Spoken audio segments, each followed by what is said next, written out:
tone to medium and to French. Today we are from first group want to present about the case study of bearing strength and Unikl in 1995.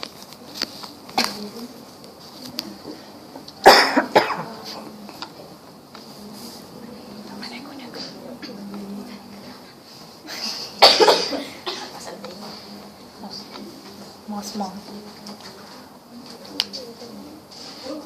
Sorry.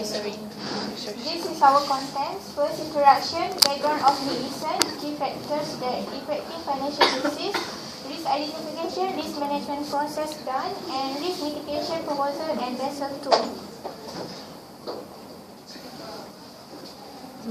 This one.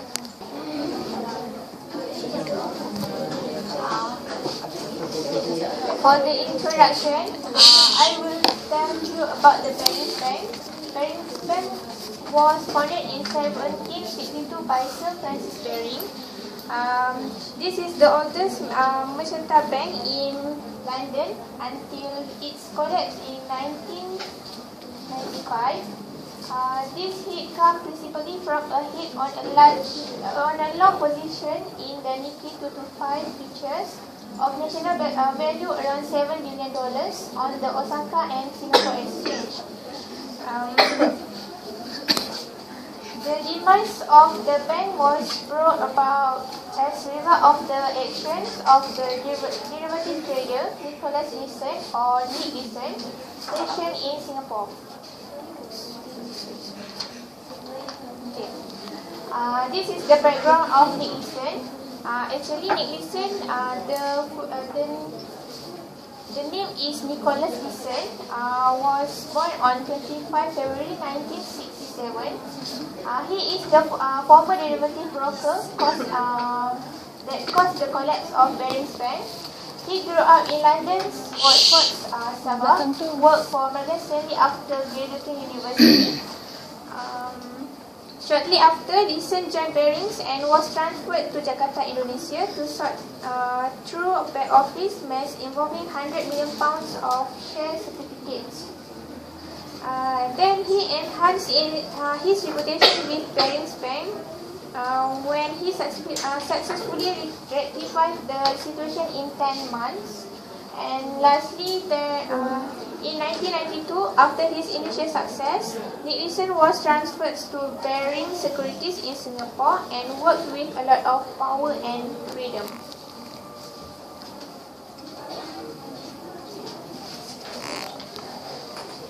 Okay, next is key factors that effective financial crisis. First, it occurs due to not being able to fulfill his obligation. Nielsen trading opened on behalf of the bank. Nielsen performed illegal transactions were actually outside of his jurisdiction in 1992. Nielsen has manipulated the financial statement. Next is the risk identification that we found in Barings Bank. We identified market risk, operational risk, and credit risk. In market risk, the derivative prices down due to the Japan's earthquake. Okay, then the next one is the operational risk. First is the lack of supervision by Nielsen supervisor in Singapore. The supervisor put fully trust on Nielsen to do the activities in the Simex, and then Nielsen's free to trade as much as his like. This caused the operational risk because the Barings did not impose any limitation on the registered trading activities. Third is the fraud due to unauthorized activities.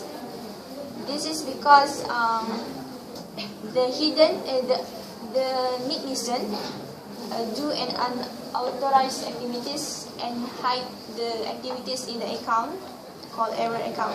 It is to back up what he has done. And lastly, misinterpretation of both back and front office, where the management give Nielsen full in charge of the front and back office, where Nielsen have the power to cover his trades. And then credit risk is non-stop funding to listen, where when the Barings London office used to send the funds for margin requirements of their clients in Islamic, they're lending money to be traded at the exchange. So this is an opportunity for listen to keep on asking more of money, while increasingly less and less clients seem to be closing their position. And then non-stop funding also occur when listen requests from the Barings management for extra money to continue trading even after the earthquake. And lastly, the listen engaged in unauthorized trade led to the bank's collapse. Thank you. Okay, this is a risk management process done. That how the institution manage the crisis. I bring up the sentence from the article, the collapse of Barings Bank 1995, that written by Howard Chuafon, that listen losses mounted quickly until he realized they would swamp not only him but all of Barings, and indeed it did. They come to more than 1 billion, an amount the bank could not cover. From this article, we can see that Nix and the Barings Bank together to collapse because Nix was opened the secret account without the permission from Barings Bank, and he used the 1 billion for the secret account that he opened in Japan. Then because of the earthquake,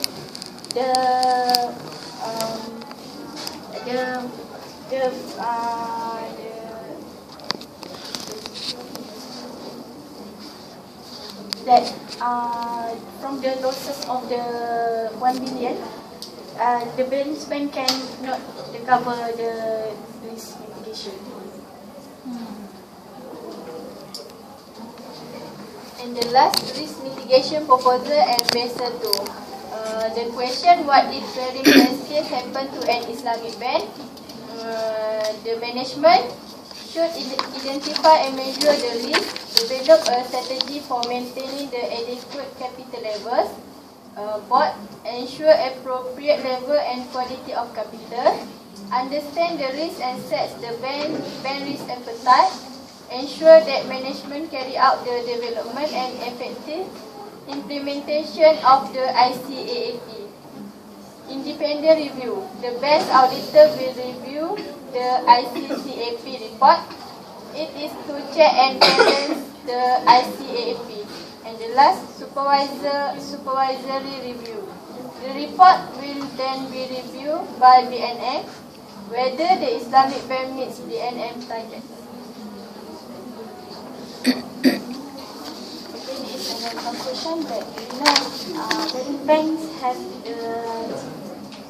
the audit, the manage of audit is a week. So manage to create a secret account and hide the loss because the internal audit in company are weak. So need listen false the document, create a false profit and send to the full report to Barings.